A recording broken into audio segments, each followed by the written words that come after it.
Salofalava, this is Pacific Waves from RNZ Pacific. I'm Susana Suiswiki. Coming up, Tonga's Prime Minister unveils his new cabinet. Also, either Winston Peters is throwing his toys out of the cot or this is a bluff. And my guess is that it's a bluff. the Kiribati government responds to snub claims and the men's rugby sevens competition heats up. Tonga's Prime Minister Dr. Aisake Eke has announced his new cabinet, which in an unusual move includes 2 women and only 1 noble. 11 cabinet ministers were selected instead of 12, with 4 of them elected by the Prime Minister under the provisions of the Constitution. One of them is Crown Prince Tupotoa, the only noble in the lineup who is Minister for His Majesty's Armed Forces and Foreign Affairs. I spoke to our Tonga correspondent Kalafi Moala to get his take on the new cabinet. Well, finally we got it. There's been a lot of guessing of who could be on it, but I think it's great that it's finally in. And there's some surprises. For example, there's not a noble appointed as a minister, and it's something quite new. Previous governments have always had noble, especially in the Ministry of Land and Surveys, Natural Resources. There's always been a noble as a minister, and so this, not having a noble in that ministry is something quite new in Tonga. But otherwise, it's a pretty good appointment. The other surprising thing, of course, is that the 4 of the members of the Patoa party movement, the pro-democracy movement, they've all been appointed as ministers, and they were, of course, quite supportive of ousting the former prime minister. And so 2 women, pretty good, very highly qualified. Dr. Ana Akauola is the Minister of Health, and Sinai Takala-Pitahi is the Minister of Internal Affairs. So it's quite 11 of them altogether. So it's quite a good lineup. The only thing, of course, Susana, is that they've only got, less than 9 months to operate. And so it's a very short period of time for them to work. Absolutely. They have a short time before elections come up. So how effective do you think these ministers will be? Yes, they don't have much time to operate. I need to just mention one thing here that I didn't mention before, the appointment of His Royal Highness the Crown Prince Tupotoa Ukalala as the Ministry of Defense and Foreign Affairs. That's something that was expected, that somebody from the royal family or somebody from the palace office would be appointed as the Minister of Foreign Affairs and Defense. And of course, it shows the very strong, supportive involvement of the king in the selection of the minister. I'll come back to the relationship between His Majesty and Prime Minister Aisake Eke, but just going back to my other question, how effective do you think these ministers, along with Crown Prince Tupo, how effective do you think they'll be in the short period that they have before elections? Yes, they quite a very short period of time. They won't have time to really do anything of any significance.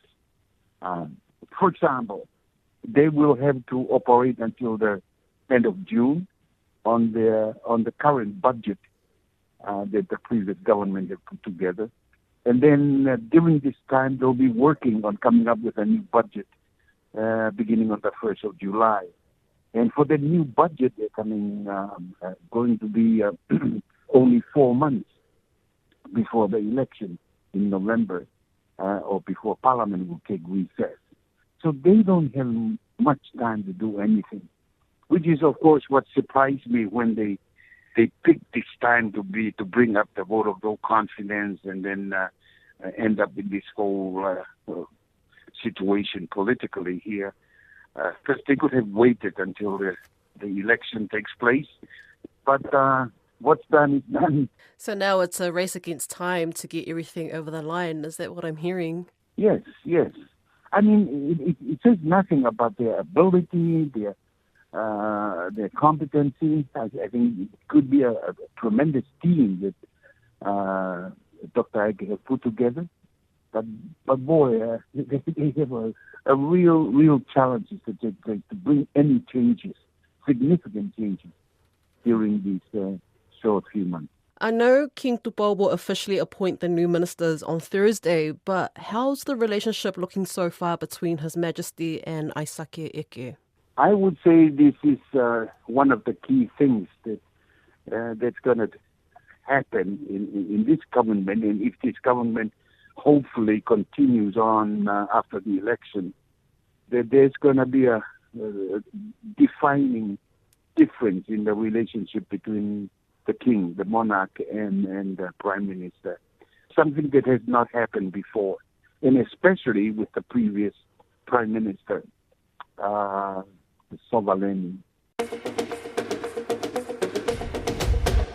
The Kiribati government has hit back at claims it snubbed New Zealand's foreign minister, saying it was actually the Kiwis who cancelled a planned meeting between him and the country's president. Winston Peters says New Zealand can no longer commit to ongoing monetary aid in Kiribati after 3 cancelled or postponed visits in recent months. The New Zealand aid program is worth over $100 million, but increasingly Kiribati has been receiving money from China after ditching its diplomatic ties with Taiwan in 2019. Caleb Fotheringham has more. Claims and counterclaims of diplomatic disrespect by the two Pacific neighbours, with $100 million potentially at stake.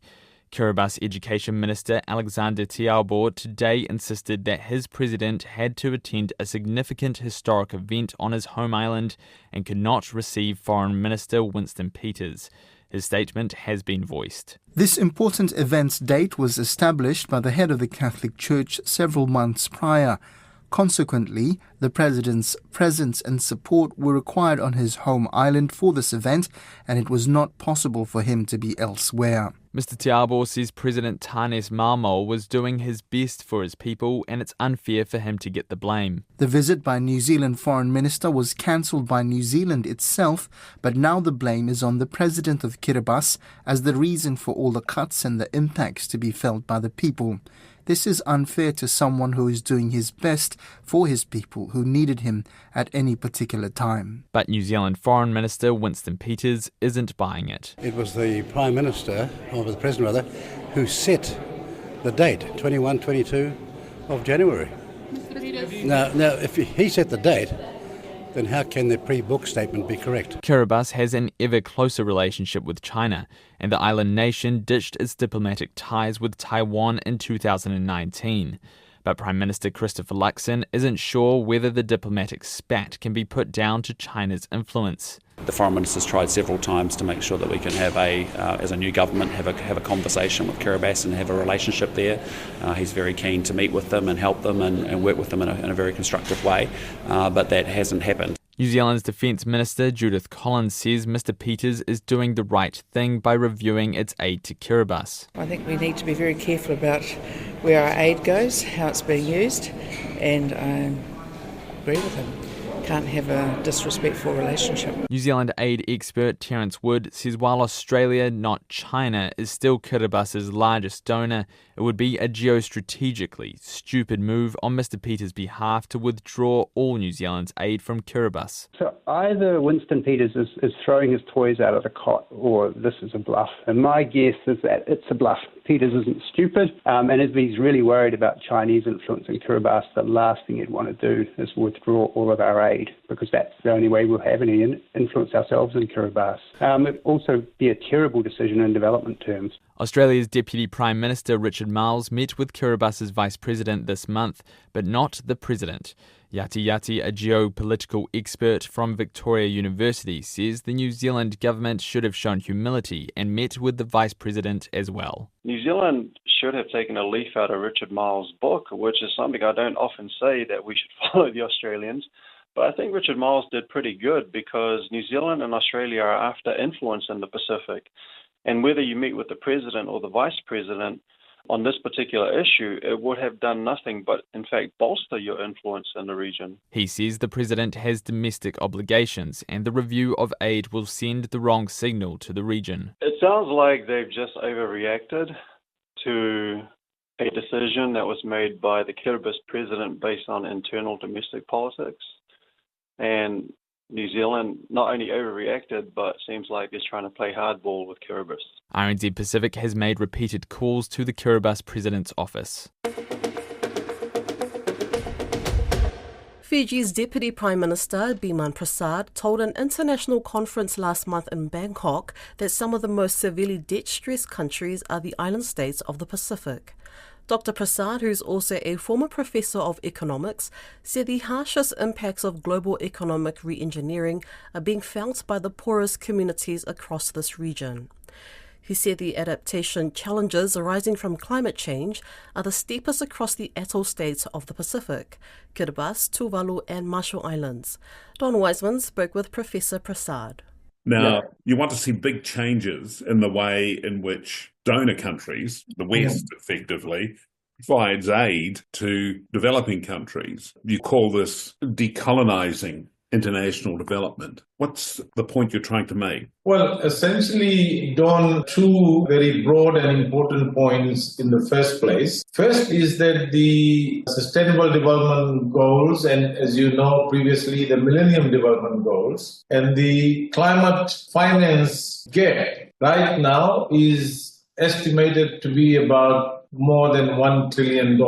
And what we've seen since we have got into this whole financing mechanism, which includes climate finance, our mode and the way in which funding is available to very small, vulnerable countries, including those in the Pacific. The issue now is that we cannot continue with business as usual. And if we continue with the same international financial architecture, with the same ODA mechanisms, with the same concessional loan processes, and if we continue with the same complex processes to actually access any grant funding which is now available, then we cannot address the issue of this financing gap as well as climate finance, both for mitigation and adaptation that is badly needed by small vulnerable economies. The situation's getting a whole lot worse for these countries, for the developing countries.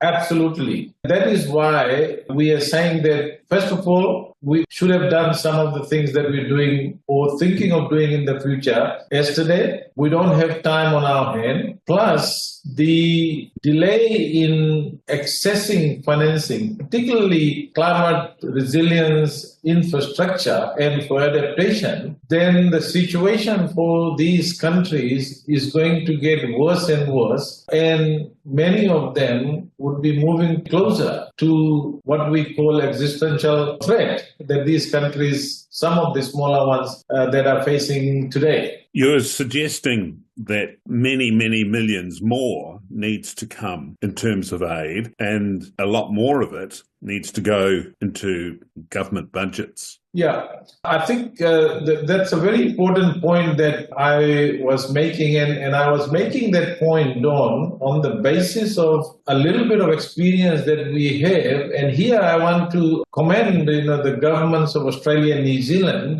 particularly Australia, that has now moved decisively to providing additional funding through what they call direct budget support. And what we have found, at least what I have found as finance minister in the last 2 years, with the support that Australia and New Zealand have provided to us through direct budget support, it allows us not only the flexibility, but also it allows us to access funding and built in our budget, built in our national development plan strategy, and built in with our own locally designed, locally led strategies for not only addressing adaptation issues with respect to the impact of climate change, but also to refine our own policies. So if I can give you some examples of what we've done as part of the Australian budget support, we have internally, as part of our budget process, linked it to our own policy reform agenda. And the results that we have produced in the last 2 years has been very good, and it is impactful, it is effective. I can imagine a lot of donor nations are going to think, how can we ensure that this money, or what sureties do we have that this money that goes directly into the budget is going to be spent wisely? We know, for instance, there are some highly odd practices that go on in some Pacific countries in terms of slush funds for MPs and this sort of thing. And they wouldn't want to see their donor money going into those sorts of funds, would they? Absolutely valid point, Don. And as I said, when obviously countries which are going to access this sort of approach in terms of funding will have to make sure that the internal processes, for example, the budget processes, the audit processes, the financial management laws, these are all sound. And I can give you an example of what we have in Fiji and how we've gone even further through budget support to strengthen those governance mechanisms, in economic governance mechanisms in terms of our policies. So I take that point. I mean, if we as small island economies or other countries around the world, if we are propagating what I am saying, then we've got to also ensure that our institutions, our processes, our accountability reflects that, in terms of our own work. All right. So when you talk about decolonising aid development, you're saying you've got to let the countries themselves, the developing nations, let them take charge. Yeah, absolutely. Because what we find, those of us who have followed the aid effectiveness, ODA effectiveness, there's always this idea that developing countries or small Pacific Island countries do not necessarily have the capacity. And we've been talking about building capacity for the last 3 or 4 decades. I think the issue is not so much how we have perhaps failed in certain respects to build that capacity, but I think the point that I was trying to make, that the business as usual ODA, based on donor priorities, both based on the concerns of citizens in the donor countries with respect to climate change, with respect to gender issues. This is all fine, but designing and implementing some of those programs, those effective policies will not be impactful if the countries themselves do not take ownership, are not designing their own mechanisms and strategies to ensure that the benefits of ODA, benefits of budget support, if it comes through that way, is directly impactful and effective from the point of view of the citizens and from the point of view of their country. To sports, where an interesting race has opened up at the men's rugby sevens competition in the annual HSBC World Sevens Series, with 3 teams tied so far. Fiji, who led the points table after the first 2 rounds in Dubai and Cape Town in December, are now joined by Spain and Argentina at the top, following the Perth Sevens at the weekend. Eliesa Tora joins me to talk more about the series. Bula Eliesa, how did the Perth Sevens go as far as Fiji, Australia and New Zealand teams are concerned? Well, definitely a tough run for Fiji and New Zealand at the Perth Sevens last weekend. Fiji just managing to get into the quarterfinal and losing out to South Africa 19-0. That pushed them out of the running for what they were hoping to get the Perth title, to add to their Dubai title they had earlier won in late November. And in doing so, they also give up the opportunity to continue their lead on the points table. New Zealand were beaten by Fiji in their last pool game on Saturday night, which also meant that New Zealand, who had earlier lost to Uruguay and won against Kenya, were out of the quarterfinal as well.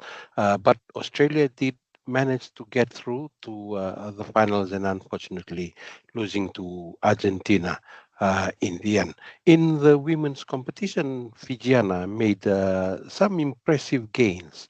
They managed to beat both Ireland and Great Britain in the playoffs for 9th and 10th position, which was a positive result for them, having lost to both teams consecutively in the past few tournaments that they had participated in. So where do the teams go to next for the series and what happens after that? Perth was the first for 2025, but the third in the series, having started in Dubai in late November and early December in Cape Town. Perth was the first for this year, and then now the tournament moves to Vancouver. The series moves to Vancouver on the weekend of the 21st and 23rd of Feb, and then it goes on to Hong Kong and Singapore before the promotion relegation series plus the series finals are being held in Los Angeles on the 3rd and 4th of May. Are there any other Pacific teams that have the chance of getting into the series, and how can they do that? Well, the good news is Samoa and Tonga are both in the running. If they can make it through the World Sevens Challengers Series. Samoa previously were in the HSBC 7 Series, but unfortunately they finished in the bottom 4 in 2024, and they were forced to play in the promotion relegation and lost out. So they were demoted to the Challenger Series. Tonga had been trying in the last 3 years. They had managed to go through to the last 4 in the Challenger Series, but unfortunately could not make it in as a core team. But now they both have that. Tonga and Samoa in the men's competition, they both have the opportunity. That will start in March when the first Challenger Series kicks off in Cape Town on the first weekend of March, followed by the second weekend. And then they will go into a third leg before the final promotion relegation series happens in Los Angeles in the first week of May. Some more women are also in the running and they'll be going through the same thing. So in May, we will see the bottom 4 teams from the current series and the top 4 teams from the Challenger Series in both the men's and women's competition playing off. So the winners or the top 4 after that playoff will go up to play in the core teams in the series, and the bottom 4 or the losers will go down into the Challenger Series. That's Pacific Waves for today. For all episodes, head over to rnz.co.nz/Pacific. We're also on Spotify, Apple and iHeartRadio. From myself and the RNZ Pacific team, tō whā soifua.